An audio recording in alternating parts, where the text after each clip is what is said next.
Olá. Segundo a ONG Todos pela Educação, dados do IBGE apontam que 2.400.000 crianças não aprenderam a ler e escrever, um número que aumentou em 65% durante a pandemia. Por outro lado, o programa Leia para uma Criança, que distribuiu mais de 2 milhões de livros em todo o país, ganhou o prêmio Jabuti da Câmara Brasileira do Livro. Nossa conversa é com o Vitor Tavares, presidente da Câmara Brasileira do Livro. Vitor, a gente poderia começar essa conversa exatamente por essa aparente contradição. Um país onde se incentiva tanto a leitura infantil, chegar a esse número absurdo de crianças não alfabetizadas, né? Inclusive, esse prêmio que foi dado ao programa, né? Leia para uma Criança, que é ligado ao Itaú Cultural, ele, de certa forma, foi criado agora pela companhia, pela Câmara Brasileira do Livro, não o Prêmio Jabuti, que já existe há mais de 60 anos, mas essa categoria do prêmio exatamente para incentivar mais ainda essas iniciativas. É isso mesmo, né? É isso mesmo, Maurício. Primeiramente, eu quero cumprimentar os amigos que estão nos ouvindo, nos assistindo de casa, a TV Senado, os nossos amigos senadores. É um importante canal para a gente dizer o que há de bom, e hoje vamos falar muito sobre literatura. E é verdade, quando o Prêmio Jabuti, ele tem 63 anos e ele vem no crescente. É um prêmio que não só premia o autor, aquele que escreveu a obra, mas também aquelas pessoas e essas ONGs que difundem a literatura, difundem a leitura, cria leitores. E a gente fica muito feliz de saber que o Leia para uma Criança distribuiu essa quantidade enorme de livros para as crianças durante a pandemia. E de fato é uma contradição, como você disse, né? Como que a pandemia vai deixar muitas ranhuras nas nossas sociedades, no nosso dia a dia, né? Que coisa triste. O que acontece? Na pandemia, a gente tem dados também, dados da Câmara Brasileira do Livro, que o brasileiro não deixou de ler. Quando ele estava de afastamento social, né, lockdown, que a gente ficou no início da pandemia, quase que 60, 90 dias em casa, muitos brasileiros começaram a repor as suas leituras em dia, né, e comprar livros. Foi o momento que mais se vendeu livros pelo canal virtual, pela internet, né, as livrarias fechadas. Então a gente percebeu que o brasileiro leu bem durante a pandemia. E isso é muito interessante, significa que o nosso trabalho está sendo feito muito bem. Eu lembro sempre que se comenta essa questão de se o brasileiro lê ou não, eu sempre lembro uma história da Lia Luft, nossa querida Lia Luft. Ela, quando começou a escrever, foi conversar com o Érico Veríssimo, e o Érico disse: não se meta com isso porque o jovem não lê mais, né? E ela depois leu uma entrevista o comentário do Machado de Assis se queixando exatamente isso, né? Que o jovem não lê, né? E depois o filho dela, que estava estudando filosofia na Alemanha, manda para ela um texto de Sócrates dizendo exatamente isso, não o texto dele, mas uma copilagem feita pelo Platão do Sócrates, dizendo exatamente isso, que era lamentável que o jovem não lia. Ela disse: bom, se o jovem não lê desde a Grécia e a literatura continua sobrevivendo, então a gente tem que insistir, né?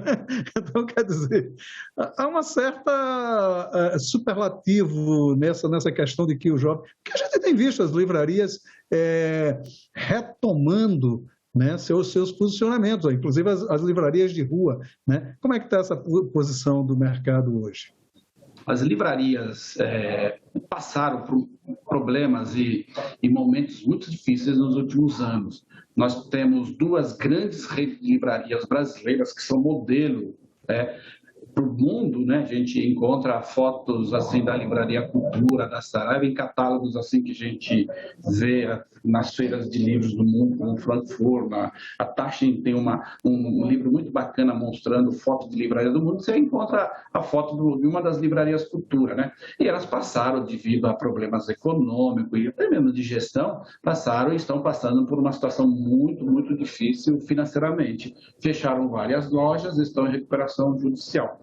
E muitas editoras tinham os livros nessas livrarias que não conseguiram nem recuperar esses livros, e essas livrarias deixaram um buraco muito grande financeiro, né? Deixaram um passivo muito grande para essas editoras. Passamos muitas dificuldades. As editoras, o mercado editorial no ano de 2015, 16, 17 foi triste mesmo, livrarias fechando, problemas econômicos, crise política, desemprego, tudo isso acaba fazendo também com que a população não tenha renda, diminui a renda, você não vai comprar um livro e deixar de comprar o pão, o arroz e o feijão. Então, o livro sempre acaba ficando nesse contexto em segundo plano. Mas aí a gente percebeu que no ano de 2019, né, de 2018 para 2019, nós paramos de cair. E nós percebemos que, segundo dados também da Câmara Brasileira do Livro, que a gente faz uma pesquisa anual de produção e vendas do setor editorial brasileiro, nós de 2019 para 2020, nós chegamos a crescer 8%. Então, paramos de cair e as livrarias representavam nos canais de venda de livros, as livrarias físicas e e-commerce representavam quase que 40% de toda a produção editorial brasileira. E a gente achávamos que 2020, né, o ano que começou a pandemia, que nós iríamos crescer muito bem. Nós pensávamos que iriam crescer aí na retomada os 10%, abrindo novas livrarias ocupando espaço que a Saraiva e a Cultura deixou, livrarias de ruas e de bairros assim abrindo aqui em São Paulo, você vê na Vila Madalena, Vila Mariana, centro de São Paulo, a gente percebeu a abertura de muitas livrarias independentes, que é de um dono só, ou de um livreiro só, de uma livreira, né? Isso era interessante, livrarias temáticas, na questão de humanas, livrarias técnicas, livrarias de filosofia, livrarias infantis, livraria de livros infantis, então sempre abre livrarias, né? Na parte de romances, né, literatura, e a gente achou que, puxa, agora as livrarias vão retomar tal. E aí o que aconteceu? Veio a pandemia. Daí a pandemia assustou a todos, teve livrarias que ficaram fechadas por mais de 90 dias, livrarias físicas, e muitas não tinham expertise ainda de vender por e-commerce, pela internet, não o livro digital, o livro físico pela internet, tiveram que correr e encontrar seus caminhos, e inovar, né? Reencontrar outra forma de vender livros e foram para o canal da internet. E a gente percebeu que quando voltou a abrir o comércio, as livrarias voltaram a ter frequência. E a gente percebe, sim, que as famílias, as crianças, eles entram nas livrarias, as famílias quando estão andando, não são shopping center mesmo, você entra na livraria muitas vezes eu não tenho um livro assim que eu vou comprar, mas você entra, o acervo é tão rico, você acaba comprando alguma coisa. E a gente vê isso também nas grandes feiras de livros, né? Na Feira de Brasília, a Bienal de Brasília, de São Paulo. As pessoas vão lá, sabe, eu vou para ver meu autor, meu livro, mas não é que eu não vou ver, não tem nada, um autor ou um livro assim de referência que eu queira comprar, mas quando eu chego lá, parece que é algo assim, que tem uma atração tão grande que as crianças já entram nos estandes, já começam a folhear os livros, que o livro é muito lúdico, né? O livro é um produto que parece que já nasceu perfeito. Tem o livro eletrônico agora, mas a gente não sente que o livro eletrônico vai substituir o livro em papel, né? E a gente está esperançoso, vai ter a Bienal do Livro de São Paulo agora esse ano, e a gente tem muita coisa para falar sobre literatura. Porque até os livros tornaram-se muito encantadores, a literatura infantil, sobretudo, a partir até da experiência da revista Recreio, lá no início dos anos 70, né? Agora, falando sobre esses programas de apoio à leitura para a criança, como é que estão o andamento desses programas hoje? Como é que está o andamento desses programas? Né? Porque existem os programas tradicionais dos governos, que eram os grandes compradores, os governos estaduais e o governo federal, mas agora essas ONGs que estão incentivando ainda mais a leitura. Como é que está o andamento dessa questão? A gente percebe, nós percebemos que somente as pessoas que trabalham com eventos, né, e ONG, muitas vezes ela precisa de eventos, na pandemia muitos tiveram problemas, porque ficar em casa não tem como fazer evento, né? E tínhamos que ficar em casa mesmo, porque a coisa era muito grave, a pandemia é muito grave. Mas, por outro lado, a gente percebeu que surgiram muitas outras iniciativas. Essa própria iniciativa Leia para uma Criança, e a gente também percebe também que surgiram assim, muitos clubes de leitura, que as famílias fazem assinatura e recebem todos os meses um livro em casa. Isso é uma grande forma de você incentivar a leitura, né? E você também vê que não tem as feiras literárias, a Flip, tem a Flipinha, que é para incentivar as crianças a participarem e ter o seu espaço ali na própria feira literária, né? Na festa literária de Paraty, na própria festa literária de Poços de Caldas, também tem a Pocinho, onde você envolve as crianças e tem um contador de história e tal. Sem falar que nas próprias feiras, nas bienais, tem sempre um espaço dedicado ao livro infantil e às crianças também, para poder a gente incentivar a leitura. Esses eventos, né, que a gente teve uma certa paralisação desses eventos durante a pandemia, eles, de certa forma, incentivam, mas as ações das ONGs junto a essas distribuições de livro, que é uma coisa tradicional, a gente tem essas compras dos livros feitas pelos governos, mas, sobretudo, essa busca de incentivar as crianças cada vez mais se encantar pela literatura, a partir de contações de histórias, enfim, de atividades que envolvam essas crianças. A Câmara Brasileira do Livro, ela, de certa forma, mapeia essas ações? A Câmara, ela não mapeia, mas ela acompanha, e inclusive ela precisa de ter informações dessas ONGs, porque essas ONGs podem se inscrever no prêmio literário, no próprio Jabuti, para também ser o ganhador do próximo prêmio Jabuti. Mas temos também o Instituto ProLivros, que também mapeia todas essas ações. Nós temos muitas ações em comunidades, né? A gente vê em comunidades carentes, tem muitas coisas aqui na periferia de São Paulo, sempre alguém criando e incentivando a leitura. E é interessante que a gente faça com que a criança, logo de pequenininho, já tenha contato com o livro, porque não por obrigação, não por imposição, mas por programas ou ações que façam com que a criança ela tenha o prazer de ter o contato com o livro e ficar folheando e daqui a pouco ler. Quando você forma a criança pelo prazer, fazer com que ela tenha o prazer pela leitura, não o hábito da leitura só, mas o prazer pela leitura, ela se torna um leitor não só durante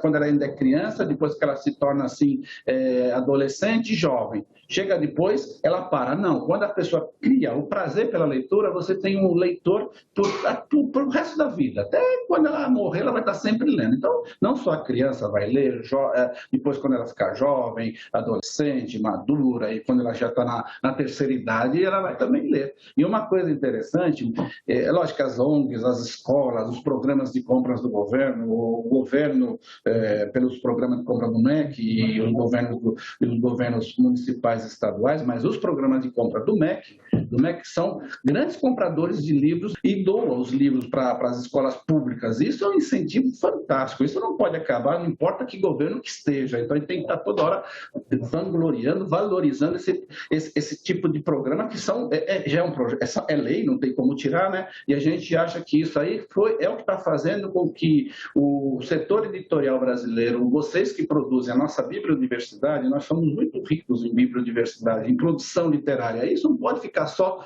na mente do autor.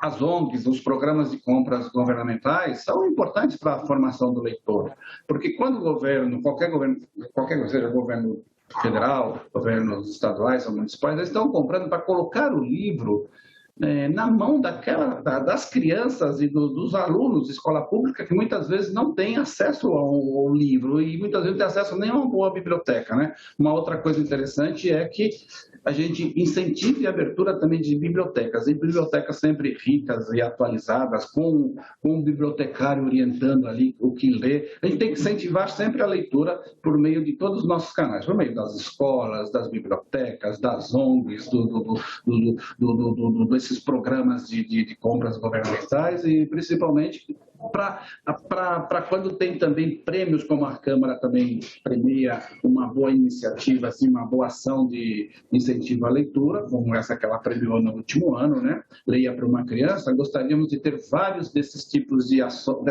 ação, várias ações como essa, porque eu acho que assim a gente está cada vez mais transformando o Brasil num país de leitores de fato. A gente começou essa conversa falando sobre essa questão do analfabetismo infantil, ainda muito grande, né? Pelos dados, por todos pela educação. E vocês fazem periodicamente o retrato da leitura no Brasil, que é uma pesquisa feita pela Câmara Brasileira do Livro, exatamente para medir, mensurar a dimensão desse universo de leitores. Por essa pesquisa, essa questão do analfabetismo, ele, de certa forma, está sendo combatido de maneira concreta? Então, essa pesquisa é uma pesquisa, Maurício, é uma pesquisa muito importante. Ela nos dá base e nos baliza para fazer ações públicas, né? Políticas públicas de incentivo à leitura, de produção literária, enfim, até mesmo na questão educacional. E a gente percebe, ela já está na 5ª edição, que a gente não tem aumento do índice de leitura per capita. Apesar que a gente vê que a criança ainda é uma faixa etária, criança, adolescente, que lê mais do que muitas vezes os adultos, né? O que a gente tem que fazer? Criar políticas públicas que incentive a leitura e que essa criança se torne um leitor, não só quando ainda ela é criança, mas um leitor pela vida inteira, né? Isso é importante. E a gente tem ali, a gente detecta que quem mais incentiva a leitura? O professor. Então, tem que fazer com que as crianças voltem para a sala de aula, que voltem para as escolas. Não pode.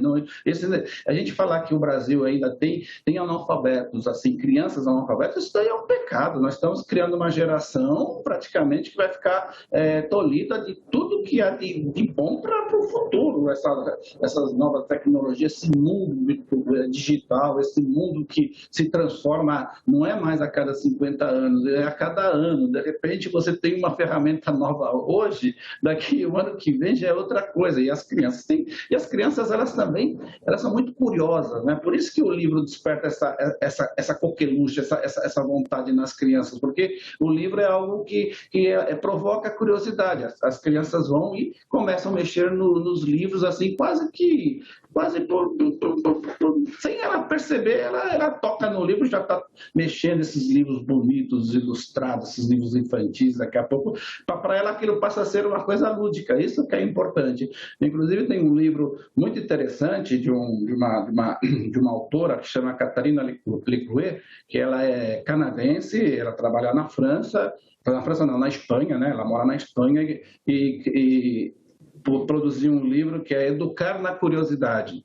O que ela diz assim? Não é que ela combate as novas tecnologias. Não. Ela não combate as novas tecnologias, muito pelo contrário. Mas ela tenta orientar os pais o momento certo de dar um tablet ou um smartphone para a criança, porque pela curiosidade, a criança também, ela aprende muito, educar pela curiosidade. Se de repente você coloca já um smartphone numa criancinha de berço, ela deixa de sentir e acompanhar o que está acontecendo no seu entorno, pela curiosidade, vendo o que os adultos estão fazendo, porque ela vai ficar com sua razão ali, ela vai ficar assim, com a sua atenção naquele smartphone e deixa de aprender com as pessoas ou com as coisas que estão no seu entorno. Então, eu acho que é por aí. O livro, ele provoca curiosidade não só nas crianças, como nós também, adultos, né? Agora, Vitor, há um aspecto interessante. Eu sou um leitor da pesquisa que vocês fazem, né, sobre o universo do livro, o retrato do livro no Brasil. Eu acompanho sempre que sai uma nova edição, eu sempre estou procurando ler essa pesquisa, eu me interesso muito pelo assunto.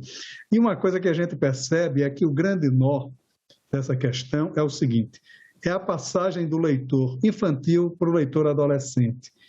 Há uma diminuição drástica, não sei se por uma própria orientação da escola, que deixa de incentivar mais a leitura, Esquecendo um pouco o Ziraldo, que uma vez provocou polêmica ao dizer que ler é mais importante que estudar. Isso foi uma polêmica do nosso querido Ziraldo, né? Mas existe sempre essa coisa. A criança é uma boa leitora, mas nem sempre essa criança se tornará um adolescente bom leitor. Por que este nó e como resolvê-lo? Então, o que a gente percebe, o que a gente detecta, primeiro, se você é de uma família, né, a criança é de uma família que os pais e as pessoas as pessoas maduras de casa são leitores, isso provoca com que a criança seja leitor também, provoca essa curiosidade. E ela passa, ela desde pequenininha já tem contato com os livros, é muito difícil ela deixar de ler chegando numa certa idade. Por outro lado, a gente percebe também, e uma coisa que a gente vê, que mais do que você criar o hábito da leitura na criança, que está lá no prezinho, depois no ensino fundamental, você tem que fazer com que a criança tenha o prazer pela leitura. Ela tendo prazer pela leitura, já existe dados estatísticos que quando ela tem o prazer, ela não deixa de ler. Óbvio que vai chegar numa certa idade, você está preocupado em se formar, encontrar um emprego, e a vida começa a ficar muito atarefada, né? E casa, com os filhos e tal. Mas quando você tem um prazer pela leitura, você vai sempre encontrar um momento, uma hora para pegar um livro e começar a ler e tal. E na pandemia mostrou muito isso. Nós percebemos que famílias e pessoas e parentes, né, começaram a criar grupos de leitura entre eles. Vamos ler um livro tal, de repente o Tortarado, e vamos analisar, depois fazer as lives assim nas famílias e analisava e falava e tentava debater o que tinha naquele texto, né? Qual que era a ideia daquele texto e que mensagem aquele livro trazia para aquele grupo, né? Mas super interessante que a gente percebeu na pandemia. Então, acho que nós temos que, mais do que ter o hábito da leitura, criar o hábito da leitura na criança, é fazer com que ela tenha o prazer pela leitura. E com isso você tem que ter boas bibliotecas, bons professores motivados, com salário condizente, para poder estar ali com o tempo e fazer com que tenha um momento da leitura, indicar bons livros que as crianças começam a ler e depois gostam daquilo e quer ler um segundo, um terceiro, um quarto. Enfim, eu acho que tudo é uma questão de, primeiro, políticas públicas e de a gente também ter ações inteligentes para poder prender a criança no mundo literário. O tio meu, que me dava muito livro de presente, ele me dizia uma coisa interessante: leia tudo que você puder agora, porque depois que você se formar vai ser difícil encontrar tempo para ler. Eu acabei pegando uma profissão que me permitiu ler, continuar sendo um leitor ávido, que eu sempre gostei de ser, né? Há esperanças, você vê o futuro pós-pandemia com muita esperança para o universo livresco?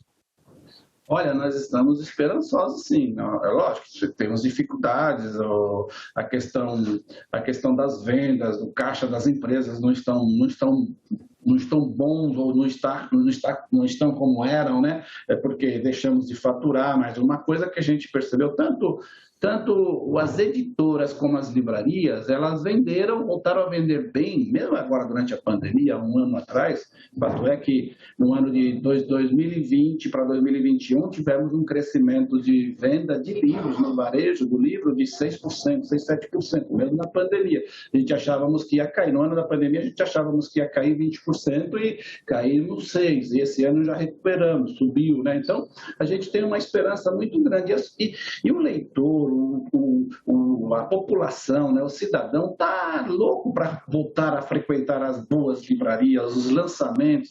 O Brasil tem uma cultura interessante de quando o autor faz o livro, tem a tarde de autógrafos, né, a noite de autógrafos do lançamento. Isso em Portugal não tem essa cultura ainda, né? A gente percebe que isso é uma coisa que tem no Brasil e em alguns outros países. Então, o leitor está esperando por isso, esperando as grandes festas literárias, como a própria Flipper, a Bienal de São Paulo, a Bienal de Brasília, a Bienal do Recife.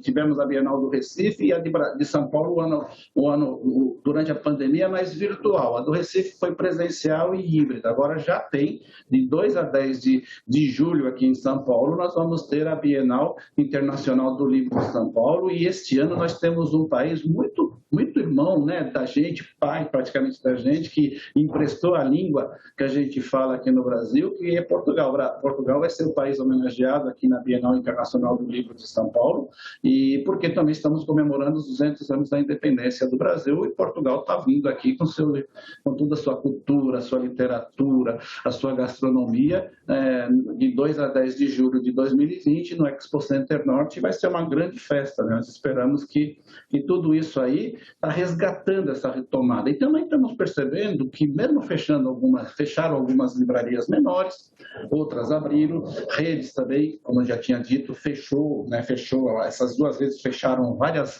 pontos de venda.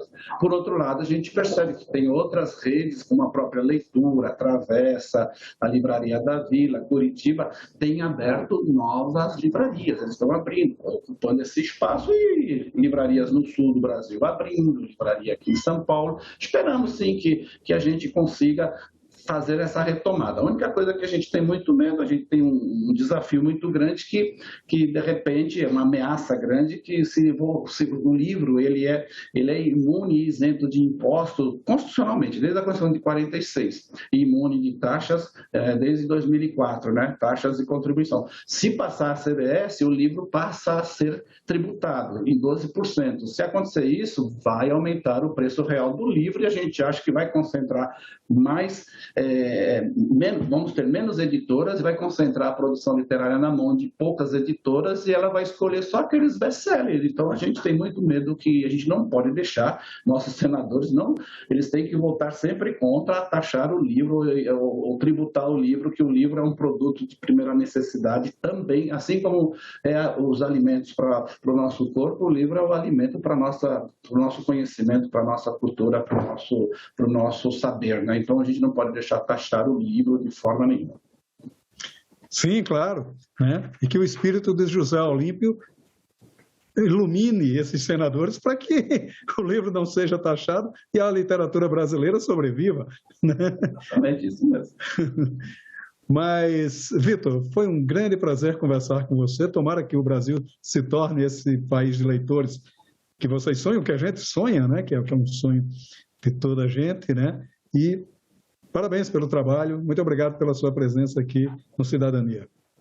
Obrigado, Maurício. Foi um prazer falar com você e com os amigos aí do programa Cidadania, e estamos sempre à disposição.